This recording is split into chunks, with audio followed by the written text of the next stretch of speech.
Good morning, guys. Today is just gonna be a typical day in my life in Bali.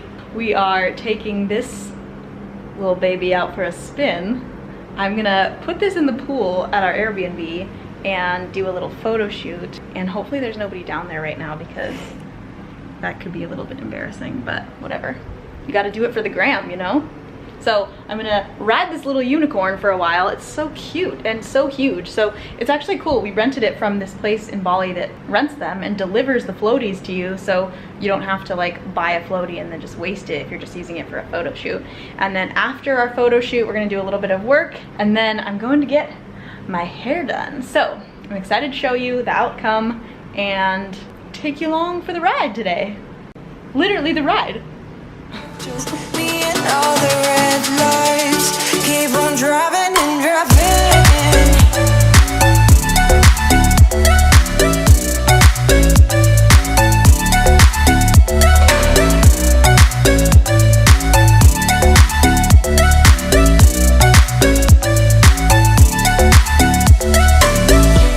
In the heat from a hot California,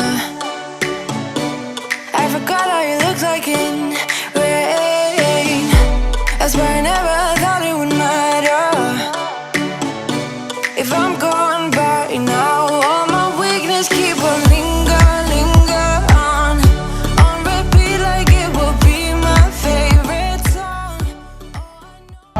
Okay, it's time for a change. So I'm at the hair salon about to get my hair done. I'll just leave it to you guys to guess. I'm either chopping it off or going a completely different color.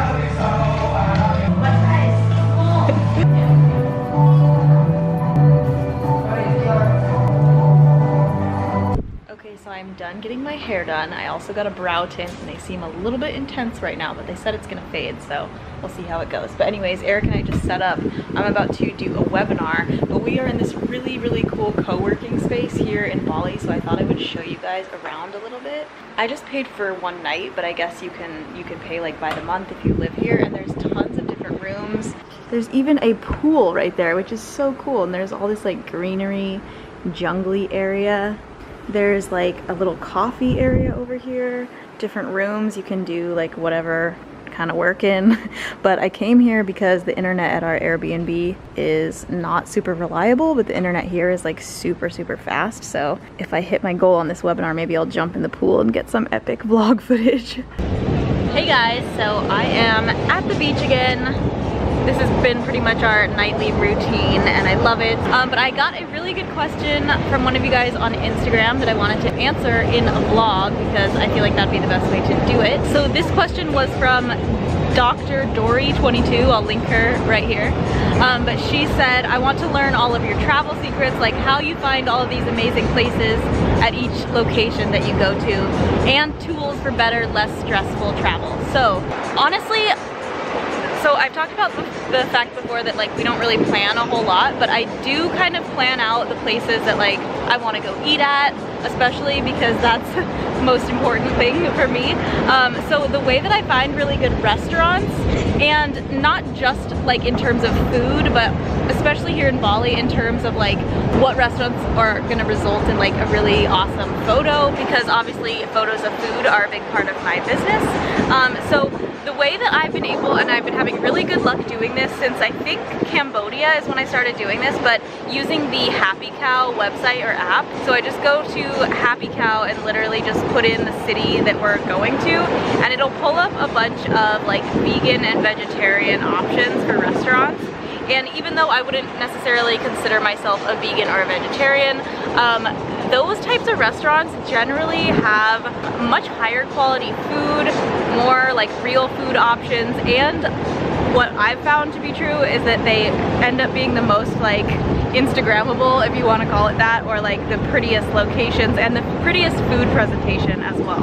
So that's a really good tip I have if you're traveling somewhere and you don't know like where to go eat. Another tip is I literally just ask on Instagram stories. I tell you guys where we're going, and then I always get tons of really good recommendations. third way that I look up really cool places at each location that we're going to is literally just searching on Instagram. So searching hashtags or finding like an influencer or somebody that has photos tagged in that certain place, and then I end up going through all the photos in that, well, not all of them, but some of the photos in that tag or location tag, and just whatever looks really cool, then we end up going to check out there.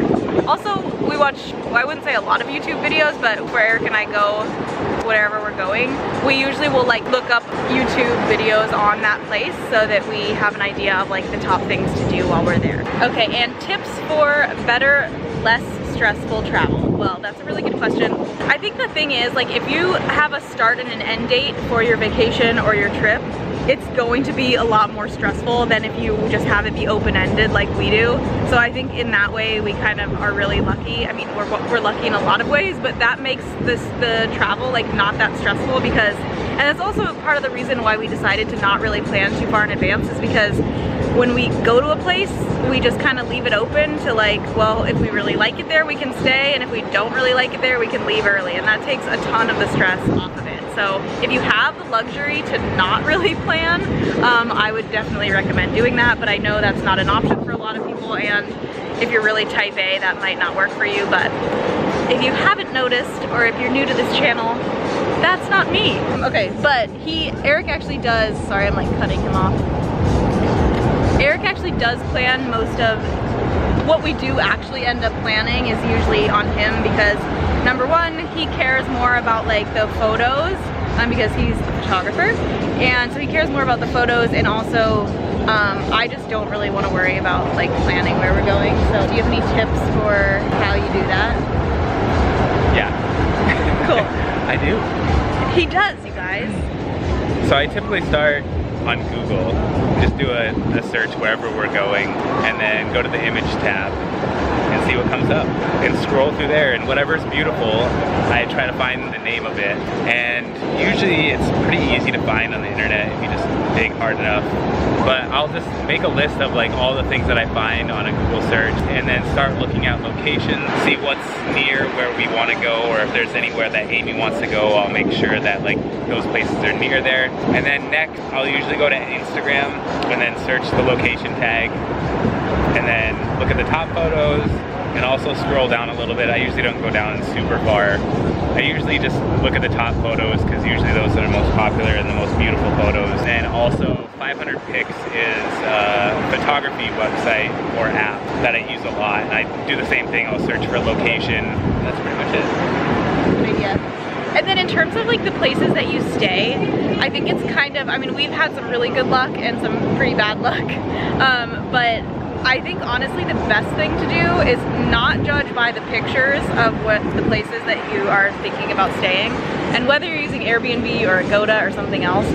Well, actually, I don't even know if Agoda has reviews, but I was gonna say Airbnb, I feel like we generally have better luck with, because you can read reviews on people that have stayed there before, and I think that's the best thing to do. So if you're looking, customer service. That's a really good point. So the thing with Airbnb versus Agoda. So Agoda, if you've never heard of it, I know pretty much probably everybody knows what Airbnb is, but Agoda is a website where they have like deals on hotels, and they change like every single day. And sometimes you can get really lucky. Like the place that we stayed at in Raleigh, we found, and I think it was like $90 a night, but it was like a luxury hotel, so actually that was like a pretty good price for it. But their customer service, we found, has not been as good. They're really hard to get a hold of, whereas Airbnb, the place that we booked when we got to Chengdu, it was like not like the pictures, and the AC didn't work. And then we contacted Airbnb, and they didn't refund us, but they just credited our account, which is basically the same as a refund, so we like using them. But anyways, when you're looking for a place to stay, I feel like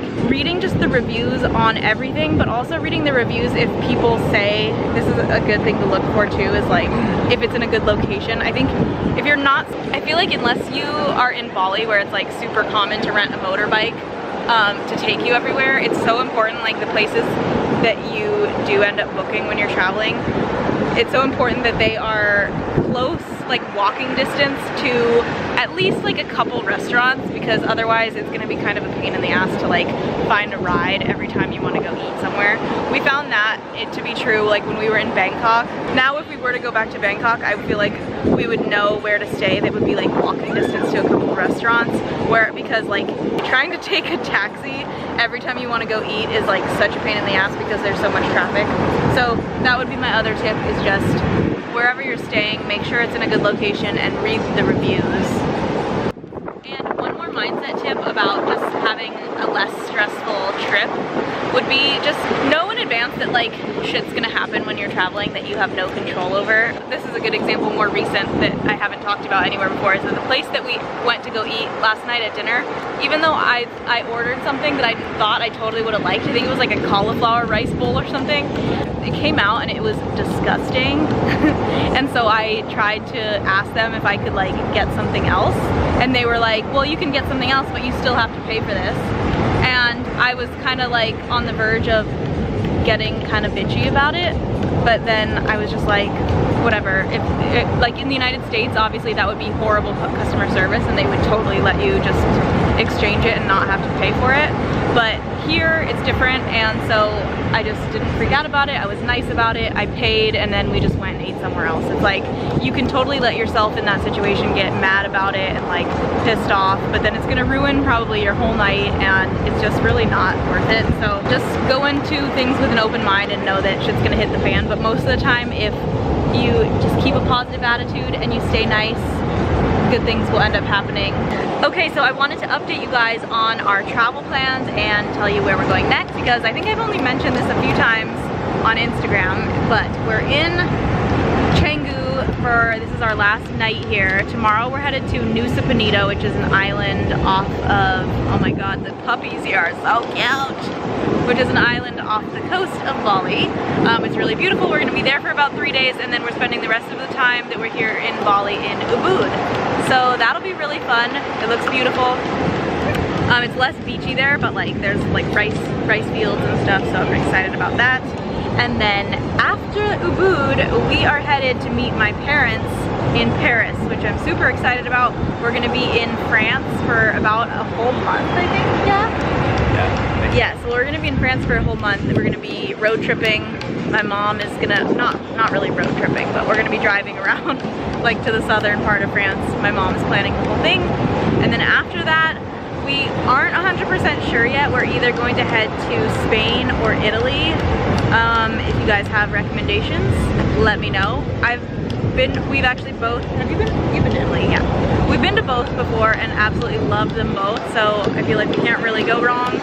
And then we're gonna decide probably based on if we go to Spain after France, then we'll probably go to like Morocco and maybe Portugal. But if we go to Italy, then we'll probably go east instead of south. I think those are the right directions. But yeah, so I just wanted to update you. I'm really excited. I feel like I could stay in Bali a lot longer. I absolutely love it here, but I'm also really excited to go to Europe because I freaking love Europe. And then we're probably gonna plan on coming back to Bali like next January. I'm manifesting a Rebel Nutrition retreat.